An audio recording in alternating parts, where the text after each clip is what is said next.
World War III has already started. You just don't know it. What were you doing when World War III started? Checking Instagram, grabbing a latte, complaining about traffic? Yeah, that's the thing. You didn't even notice. Because right now, this very second, a military drone is crossing a contested border. A satellite just went offline. A cargo ship is rerouting around what everyone's pretending isn't a war zone. Here's what'll blow your mind. World War III isn't some future nightmare. It's already happening. You're living in it. You just haven't connected the dots yet. See, this war doesn't roll up with tanks and soldiers. There's no dramatic declaration. No one's knocking on your door with a draft notice. But pull up your bank statement real quick. See how everything's gotten stupid expensive. That's not just the economy, man. That's because global shipping routes are turning into legitimate combat zones. That app you can't live without just got yanked from 6 countries overnight. Not because it violated some policy, but because 2 superpowers are duking it out in a full-blown tech war. Those isolated incidents you keep scrolling past in the news, they're not isolated anymore. They're linked, they're escalating, and they're all part of something way bigger than anyone's admitting. Military analysts are watching regional conflicts across the globe start acting like they're part of one massive showdown.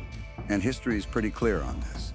That slow burn from everything's fine to, oh crap, we're screwed. That's exactly how world wars kick off. We're about to break down why the war is already underway and why you need to wake up to it before it's too late. The typical image of a world war is a gigantic no-holds-barred guns and tanks affair. Entire nations declared war, mobilizing millions as battles sprawled out across whole continents. But today, the definition is way more slippery. And that matters, because what we mean by war might have already shifted. In the 20th century, the term World War referred to conflicts in which most or all major powers of the time were drawn in. Fighting erupted across multiple continents and across land, sea, and air. But the gist of it is that those classic wars were also extremely visible. You could see the tanks rolling across the vast Eurasian steppes in newsreels. You heard about conscription in every corner. You and everyone you knew were rationing food and rubber and metal. So the recurring themes are there. Conflict between multiple great powers, or at least a single great power alliance fighting another. Engagement across multiple regions and theaters, and the mobilization of national economies, societies, and armed forces in a way that shakes the very foundations of the global system. In today's era, the game has completely changed. The battlefield has become both physical and functional.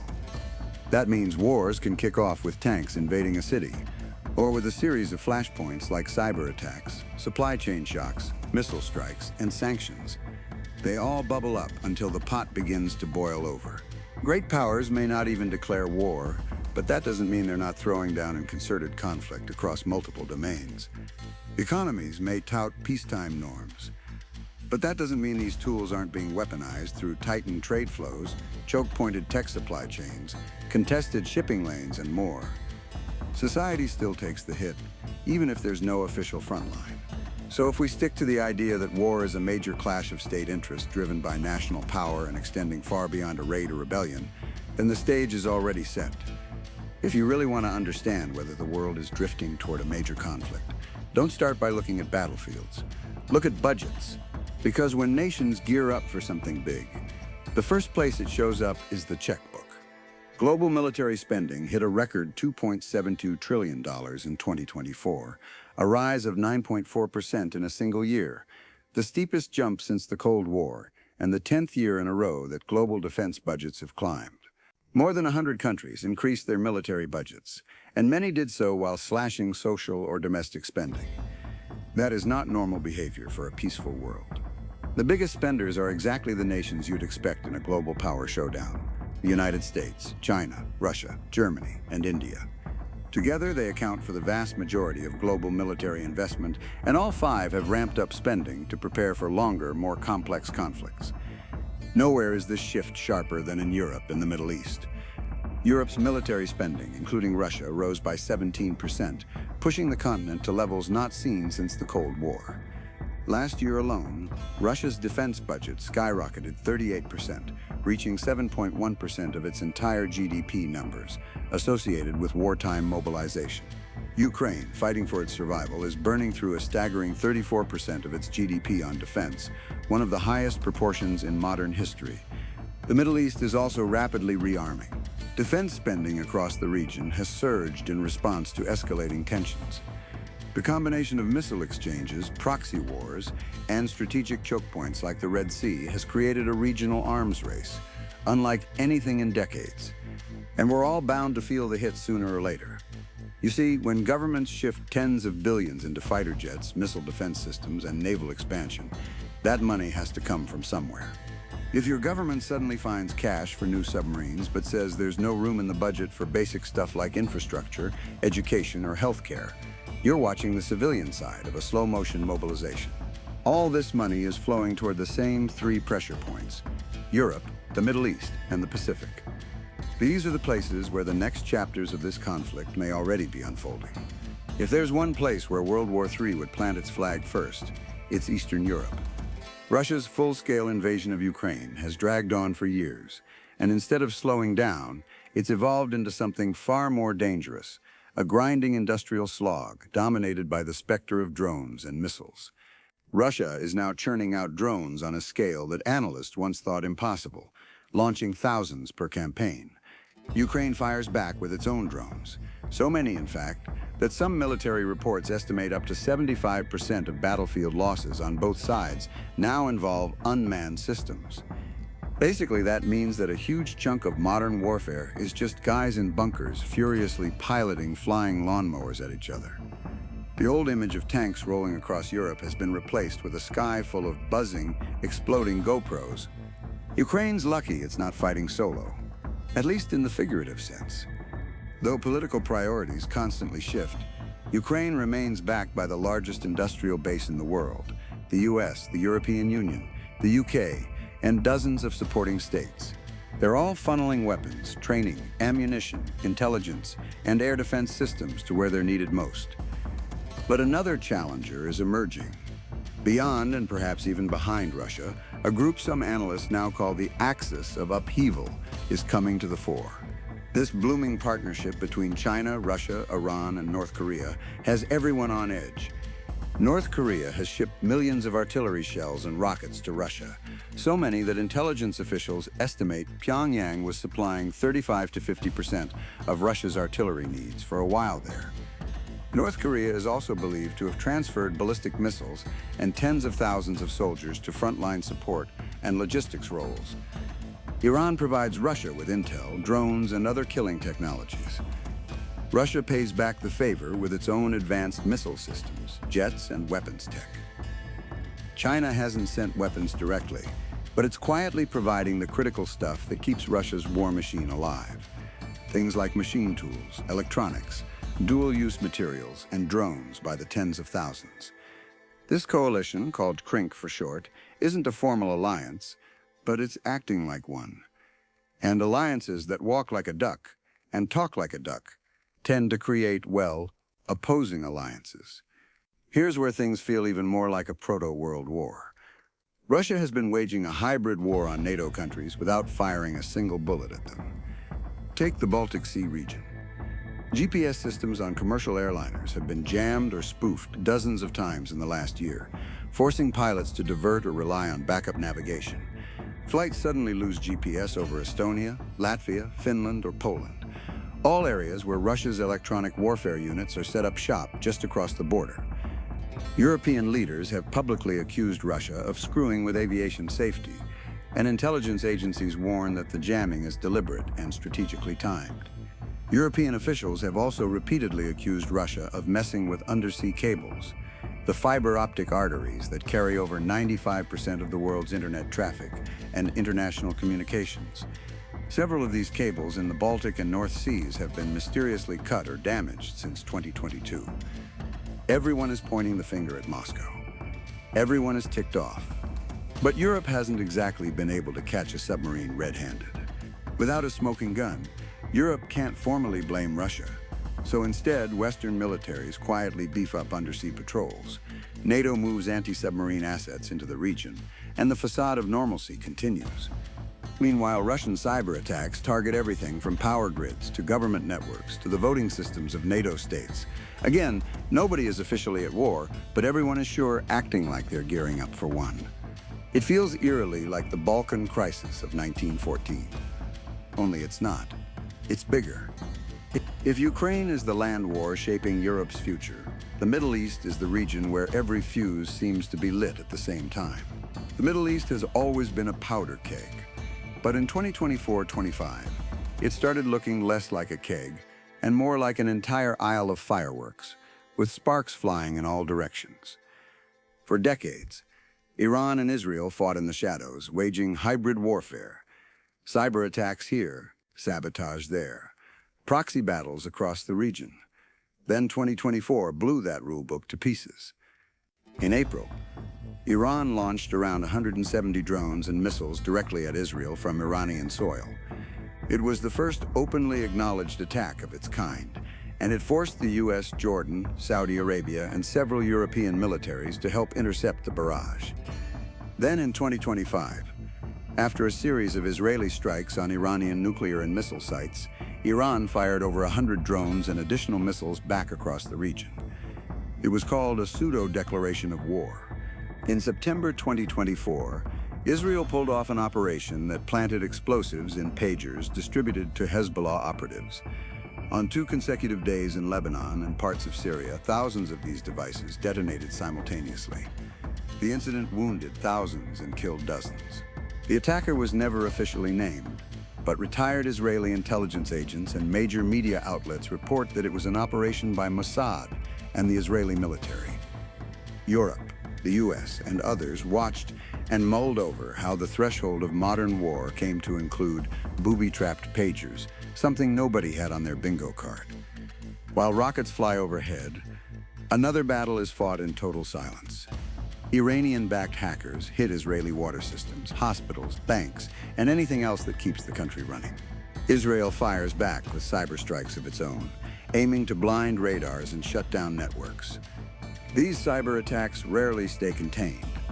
When ports, telecom hubs, and energy grids get hit, the shockwaves can spread on a continental scale. A power glitch in Haifa, for instance, can slow shipping in Rotterdam. Hacked servers in Tehran can delay deliveries in Chicago. You don't need to be in the Middle East, in other words, to feel the fallout from this hybrid conflict. If Ukraine is the European chapter of a wider conflict, the Middle East is the chapter where every nation suddenly has skin in the game. In the Pacific, we have another global hotspot that may spawn a full-blown war without ever firing a shot. Over the past few years, Taiwan has become ground zero for the modern version of creeping war. What we're seeing is not full-scale invasion yet, but a relentless campaign of pressure and coercion aimed at setting the stage for future conflict. This is evident in several ways. China regularly deploys waves of aircraft into Taiwan's air defense identification zone, ADIAs, sometimes sending dozens of jets at once to rattle nerves and wear down air defenses. In the sea, the so-called gray zone tactics take the form of fishing boats, Coast Guard vessels, and naval assets swarming disputed shoals and corridors. One recent report estimated that out of nearly 12,000 vessels in contested waters around Taiwan, 128 to 209 boats exhibited behavior consistent with gray zone operations. If that wasn't enough, the Pacific Front includes stealth operations you barely notice. Consider that next time your Netflix stream stutters and your online meeting freezes, that somewhere, potentially a submarine cable is being tapped or torn up. Across the Pacific Rim, security alliances are re-rigging faster than we realize. On one side, U.S. Indo-Pacific Command and its partners are moving anti-ship missiles and troops into the Philippines' northern islands. This is creating a wall of firepower meant to block the Chinese Navy from the Western Pacific. It's the region's choke point strategy made real. Meanwhile, China is boosting its Navy, missiles, and so-called gray zone assets, gearing up not only to possibly invade Taiwan, but for war across the wider region. For us, all this should signal that this remote island dispute isn't so remote anymore. We can't stop buying devices made with chips from this region. Our cloud storage depends on cables and satellites routed through those same waters, which means in our everyday life, we might soon see the cost of our new laptops go through the roof because shipments have to detour around contested waters. You might see corporate emails saying they're pausing service in the Indo-Pacific owing to ongoing geopolitical disruptions. Meanwhile, Chinese fighter jets continue to slice through Taiwanese airspace, thanks to Russia.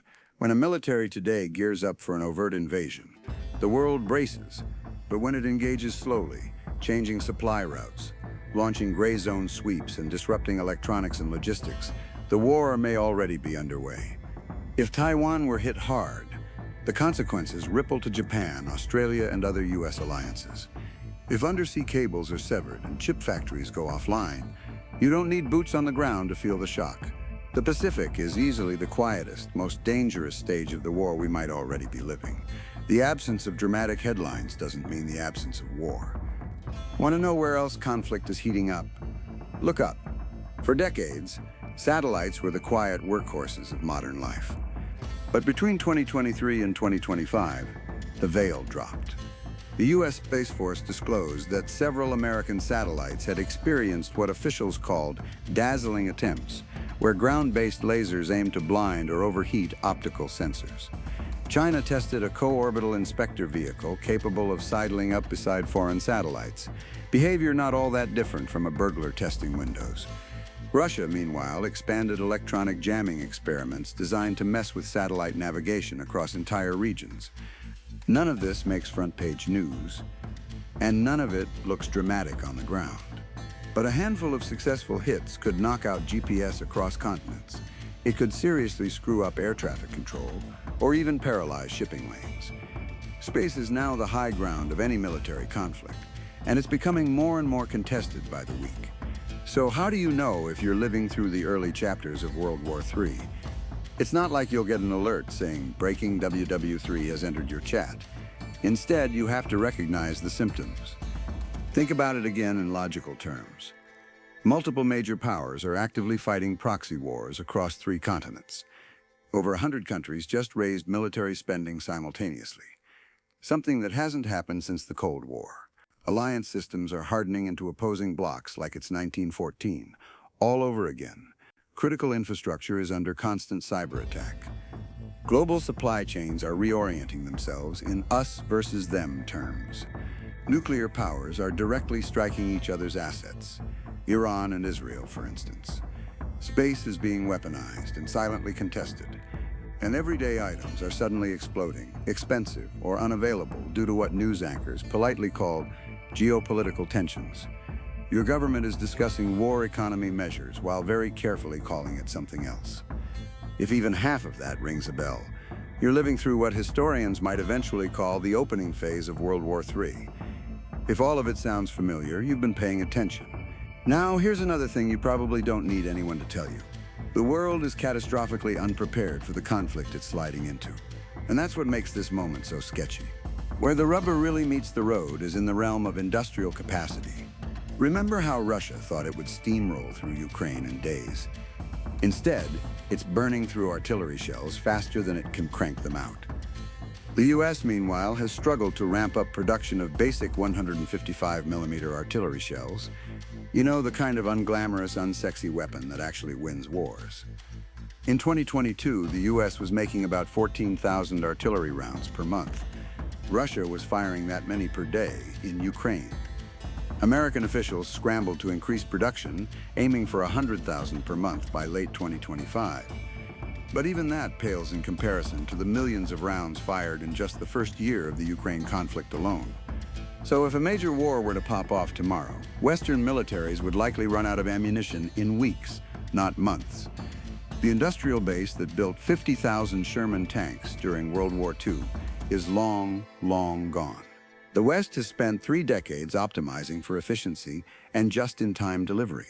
Turns out that doesn't work so hot when the factories are in the land of your potential enemy, and the shipping lanes are mined, or someone's cousin in logistics is currently hiding in a bunker. And it's not just the militaries that aren't ready. It's all of us. Most people in the West haven't experienced war since their great-grandparents' generation. We have zero cultural memory of rationing, blackouts, or cities under bombardment. When European officials recently floated the idea of stockpiling emergency supplies, the public response was basically, "Lol, okay, boomer." But here's what actual war preparation looks like in countries that take this seriously. Sweden, after ditching 200 years of neutrality to join NATO, sent every household a 32-page booklet entitled If Crisis or War Comes. Finland, which shares an 830-mile, 1,335-kilometer border with Russia, never stopped teaching its citizens about wartime preparedness. The EU has been urging its citizens to keep 72 jars of emergency supplies at home at all times. A recent survey found that only 1 in 5 American households have a game plan for when things go south and emergency strikes. Many don't have enough food and water for even 3 days. While many major U.S. cities have emergency plans, they often assume functioning supply chains, an assumption that falls apart the moment a conflict disrupts shipping and triggers panic buying. Remember the great toilet paper shortage of 2020? Now imagine that, but it's literally everything. And it's not about to end anytime soon. Brutal. Slow-motion disasters aren't inevitable until suddenly they are. World War I was preventable right up until overly rigid alliances and a failure of imagination sent the dominoes falling. The difference this time? We have nuclear weapons, faster communication, and automated systems that could escalate before anyone has time to think. But we also survived 45 years of Cold War standoffs through sheer luck and individual humans refusing bad orders. Could we dodge the bullet again? The dominoes are wobbling, and only time will tell. Look, the bottom line is this. World War III isn't some distant what-if scenario that might happen if things get worse. It's happening right now, in real time, while most of us are too caught up in our daily grind to even notice. The real question isn't whether we're heading toward a major conflict. The question is whether we'll wise up to it before the point of no return, and whether we're even remotely prepared for what comes next. Because make no mistake, this thing is already rolling. The alliances are taking shape. The money's being moved. The infrastructure's under attack. And the world you woke up in today, it might not be the one your kids inherit. So what's the play here? How does this actually unfold if the dominoes keep tumbling? If you want to see America's actual playbook for when this whole situation goes hot, check out U.S. World War III plan to see how the Pentagon thinks this is going to shake out. Or if you want to dig into another angle of this crisis, hit up the video on screen. Either way, don't just sit there scrolling. Because whether you're paying attention or not, the war is already underway.